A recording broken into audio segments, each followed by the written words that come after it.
Voilà cette vidéo pour appeler les agents de conduite à se mettre massivement en grève le 7 mai. Pourquoi? D'abord pour des histoires de prime traction. Voilà, prime de travail qui pour nous est la prime traction. Aujourd'hui, ce qu'on réclame, c'est une augmentation, une sécurisation et une refonte de la prime traction. Pourquoi? Augmentation, voilà, tout le monde aura compris, bénéfice de dingue d'un côté et une NAO qui est franchement décevante. On réclame aujourd'hui une augmentation, enfin on se met pas autour de la table en dessous de 100 €. On va déjà avoir cette augmentation de la prime traction de 13,50 € à partir du 1er avril. C'est un peu complètement ridicule. Donc on veut chercher cette augmentation de la prime traction. Ça, sécurisation. Pourquoi sa sécurisation? Tous les mécanos savent que lorsqu'on est en arrêt maladie, c'est l'anxiété parce qu'on perd du pognon. Voilà. Donc, et pourquoi on perd du pognon? En partie parce que la prime traction se pète la figure. Donc on veut la sécuriser. Il y a eu déjà des avancées sur cette question-là, mais on veut véritablement sécuriser pour que cette épée de Damoclès qu'on a, nous les mécanos, lorsqu'on est en arrêt maladie, d'avoir une baisse drastique de notre prime traction, on ne l'ait plus autour de la nuque.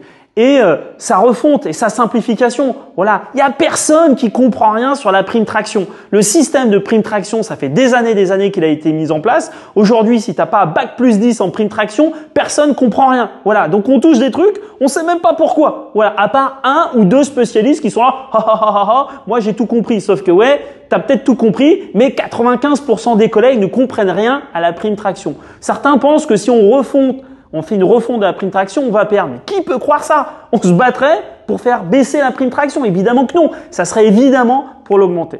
Il y a également la question des modifications de journée. Voilà, la boîte a mis en place des logiciels qui optimisent les journées de service et on se rend bien compte que ça nous pourrit la vie avec des modifications de dernière minute, des JS qui changent, des prises, des fins de service qui n'ont rien à voir, des journées à l'intérieur qui changent en permanence. Voilà, il faut justement qu'on sécurise également ces journées de modification de service. La boîte a ouvert un début du commencement d'une négociation avec des groupes de travail, notamment sur ces modifications de journée en permanence. Voilà. Si effectivement les gens se mobilisent pas, si les mécanos ne se mobilisent pas, bon, ce groupe de travail n'aboutira sur rien. Par contre, si effectivement les collègues mécanos se mobilisent massivement le 7 mai, ça sera un avertissement important qui sera fait et on pourra s'appuyer là-dessus justement pour éviter en permanence ces modifications. Alors après, sur la stratégie, un certain nombre de collègues disent « Oui, la CGT vous parle le 5 mai, Sudrail, vous, c'est le 7 mai. » Effectivement, on aurait aimé partir tous ensemble. Et il y a également Force ouvrière qui appelle le 7 mai. Bon, c'est arrivé comme ça. Je me dis que si les collègues de la CGT sont en grève le 5 mai en reconduction, ça veut dire que le 7 mai, au moins, on sera tous ensemble. S'il y a une date qui fait consensus, là où toutes les organisations syndicales encore combatives appellent à la grève, ça sera le 7 mai. Donc, il faut vous mettre en grève. L'année dernière, on a quand même réussi à avoir des avancées sociales. L'accord fin de carrière, c'est pas rien. On l'a obtenu l'année dernière.